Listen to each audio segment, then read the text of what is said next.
រឿងគូស្នេហ៍ពូកែលេងសើចជួបគ្នាដំបូងព្រឹកមួយតារាកំពុងអង្គុយនៅហាងកាហ្វេ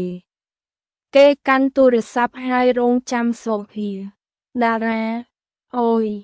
សង្សារខ្ញុំថានឹងមកម៉ោង8ឥឡូវម៉ោង8:30នាទីហើយបើមកយឺតបែបនេះខ្ញុំគិតថាខ្ញុំត្រូវរៀបការជាមួយកាហ្វេហើយភ្លាមនោះសូភាដើរមកពីក្រោយសូភាអូអ្នកចង់រៀបការជាមួយកាហ្វេមែនទេតារាភ្ញាក់ហើយលាក់ពែងកាហ្វេក្រោមតុតារាអត់ទេខ្ញុំកំពុងសាកល្បងមើលថាកាហ្វេមានចិត្តស្មោះដូចអ្នកឬអត់សូភាហើយលទ្ធផលតារាកាហ្វេអាចធ្វើឲ្យខ្ញុំភ្ញាក់តែមានតែអ្នកទេដែលធ្វើឲ្យបេះដូងខ្ញុំភ្ញាក់សូភាសើចសូភានិយាយផ្អែមបែបនេះទំនងជាចង់ឲ្យខ្ញុំបង់ថ្លៃកាហ្វេហើយតារាអូអ្នកឆ្លាតណាស់គូស្នេហ៍ដែលមិនដែលឈ្នះគ្នាចាប់តាំងពីថ្ងៃនោះតារានិងសូភាក្លាយជាគូស្នេហ៍ប៉ុន្តែបញ្ហាគឺពួកគេមិនដែលឈប់លេងសើចដាក់គ្នាទេថ្ងៃមួយតារាផ្ញើសារទៅសូភាតារាបងស្រឡាញ់អូនណាស់សូភាឆ្លើយសូភាស្រឡាញ់ប៉ុណ្ណាតារាស្រឡាញ់ដល់ថ្នាក់អាចលះបង់អ្វីគ្រប់យ៉ាងសម្រាប់អូនសូភាឆ្លើយភ្លាមសូភាអញ្ចឹងលះបង់ទូរស័ព្ទថ្មីឲ្យអូនមួយមុខតារាអានហើយស្ងាត់ជាង5នាទីសូភាហេតុអីមិនឆ្លើយតារាសញ្ញាទូរស័ព្ទបាត់សូភាតែខ្ញុំឃើញអនឡាញតារាអូ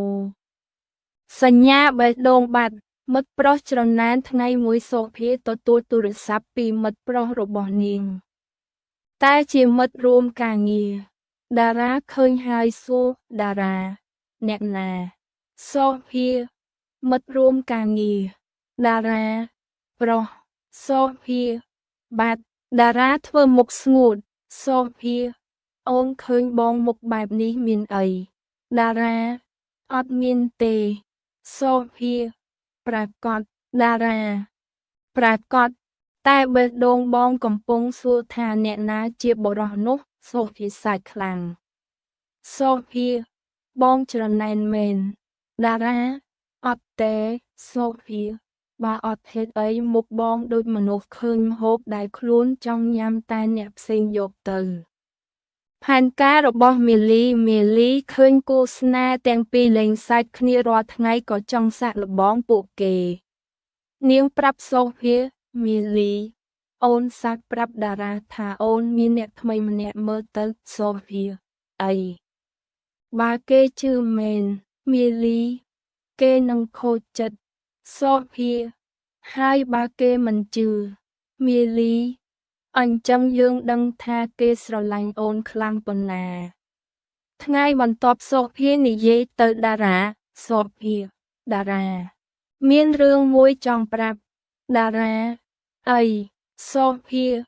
មានប្រុសម្នាក់កំពុងចូលចិត្តអូនតារាស្ងាត់សូភាបងមិនខឹងទេតារាមិនខឹងទេសូភាភ្ញាក់សូភាហេតុអីតារាឆ្លើយដោយមុខស្ងប់តារាព្រោះអូនមិនទាន់ប្រាប់គេថាអូនមានប្តីអូមានសង្សារហើយសូភាសាច់ដួលជួបឪពុកសូភាតារាចង់ទៅសុំការយល់ព្រមពីឪពុកសូភាពូវិចិត្រអង្គុយផឹកតាតារាដើរចូលមកយ៉ាងគោរពតារាពូខ្ញុំមានរឿងចង់និយាយពូវិចិត្រនិយាយទៅតារាខ្ញុំស្រឡាញ់សូភាហើយខ្ញុំចង់រៀបការជាមួយនាងពូវិចិត្រមើលតារាពីក្បាលដល់ជើងពូវិចិត្រមានផ្ទះទេតារាមិនទាន់មានទេពូវិចិត្រមានឡានទេតារាក៏មិនទាន់មានទេពូវិចិត្រមានលុយទេតារាស្ងាត់ពូវិចិត្រអញ្ចឹងមានអ្វីតារាឆ្លើយតារាមានសូភាពូវិចិត្រស្ទើរតែខឹងពូវិចិត្រអូនយកកូនខ្ញុំទៅចំនួនទ្រព្យសម្បត្តិមែនទេ ការយល់ច្រឡំថ្ងៃមួយតារាបាត់ទូរស័ព្ទគេរកគ្រប់កន្លែងតែមិនឃើញប៊ុនថនមកជួយរកប៊ុនថនតើចុងក្រោយឯងដាក់ទូរស័ព្ទនៅណាតារាខ្ញុំមិនចាំទេប៊ុនថនអញ្ចឹងហៅទូរស័ព្ទទៅតារាបញ្ហាគឺទូរស័ព្ទខ្ញុំបាត់ប៊ុនថនអញ្ចឹងប្រើទូរស័ព្ទខ្ញុំហៅប៊ុនថនហៅសំឡេងរោចេញពីកាបូបតារាទាំងពីរមើលគ្នាប៊ុនថនឯងយកទូរស័ព្ទដាក់ក្នុងកាបូបហើយរកគ្រប់ទីកន្លែងតារាខ្ញុំគិតថាវាបាត់ប៊ុនថនអត់ទេអ្វីដែលបាត់គឺខួរក្បាលឯងជំពូកទី7ថ្ងៃសុំរៀបការទីបំផុតតារាសម្រាប់សុំសុភីរៀបការគេរៀបចំកន្លែងយ៉ាងស្អាតហើយលាក់ចិញ្ចៀនក្នុងប្រអប់ពេលសុភីមុខដល់តារាលុតជង្គង់តារាសុភីតាំងពីថ្ងៃដែលយើងជួបគ្នាអូនធ្វើឲ្យជីវិតបងមានសំណាចរាល់ថ្ងៃសុភីចាប់តាមរំភើបតារាបងមិនសន្យាថាបងនឹងធ្វើឲ្យអូនសើចរាល់ថ្ងៃទេសុភីមើលមុខគេតារាព្រោះពេលខ្លះអូនក៏ជាអ្នកធ្វើឲ្យបងសើចដែរសុភីសើចទាំងទឹកភ្នែកតារាបើកប្រអប់ចិញ្ចៀនតារាអូនព្រមរៀបការជាមួយបងទេសុភីធ្វើជាគិតយូរតារាកុំគិតយូរពេកណាបេះដូងបងមានថ្មពិលតែ10%ទេសុភីសាច់ហើយឆ្លើយសុភីព្រមចប់ដោយសំណើចពេលពិធីរៀបការមកដល់ពូវិចិត្រឡើងនិយាយពូវិចិត្រខ្ញុំមានពាក្យមួយចង់ប្រាប់កូនទាំងពីរគ្រប់គ្នាស្ងាត់ពូវិចិត្រជីវិតគូមិនមែនមានតែពេលសប្បាយទេ